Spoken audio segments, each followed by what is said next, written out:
question. What do you reckon? What would Dewi say about Deian being co-captain? Oh, he'd be chuffed. Do you know what I mean? You can read his face. His face would say it all. Yeah.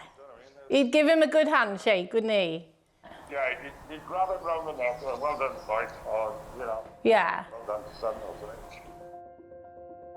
O Dewi yn hapus, ffrindiol, siarad I pawb.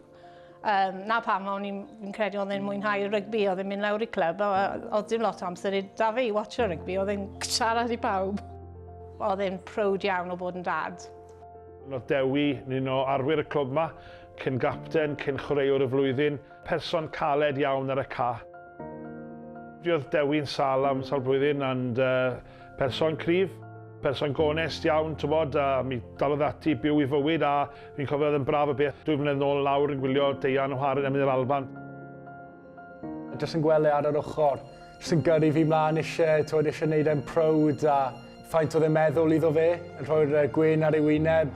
Hwna sy'n gyrru fi mlaen pob dydd, I jyst trial wneud e'n proud a gwella pob dydd. O, nhw'n agos iawn. Fi'n credu dath Deian I bywyd ma I Dewi fi'n credu. Dyna ni fan hyn, gweld fy ddad yn captain am 2 flwyddyn i'r clwb, Clwb Rygbi Aberystwyth fan hyn. Cymryd bach o brec, ddim yn siŵr beth digwyddodd fyna. Captain y blwyddyn bach arall wedyn, 98. A wedyn os chi dilyn fi draw fan hyn, fy wncl Eifion fan hyn wedyn y captain am y season hyn. 9 mlynedd, ys ni'n colli Eifion, Drian I frawd, a wedyn clywed bod Dewi yn sal. Oedd e'n amser caled, achos oedd nhw 2 berson, 2 nhw'n gyn-gapteinied, chwaraewyr y flwyddyn, a arwyr mawr yn y clwb yma ac yn yr ardal. Dyma lle dechreuodd popeth I fi o'r oedran o tua 6 lan I tua 16.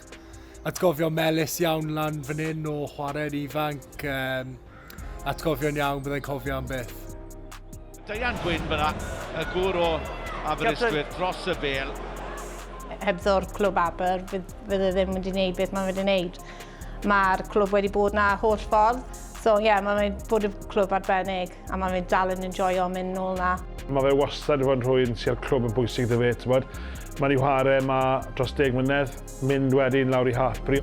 16 blwydd oed pryd symud I lan I coleg yn Hartbury, yn just bod yn y coleg fyna, a pawb, gyd o'r boes yma yn meddwl yn yr un dream, just eisiau gwneud, pawb eisiau bod yn chwaraewr rygbi, a pryd ti'n gweld Stephen Varneys a Lewis Rhys-Amis, just gweld nhw'n gwneud hwnna, oedd e just yn gyrru fi mlaen pob dydd, just I trial wneud beth o'n I gallu bod yn y list yna, Trwy'r amserau caled, mae fe'n un o bobl, a ti'n edrych nôl, a ti'n cael amser I edrych adlewyrchu ar amserau da, a fi'n siŵr fydde'r 2 nhw nawr yn edrych a meddwl, waw, mae hwn yn neud e'n gapten dros I gwlad, mae fe'n rhywbeth hyfryd.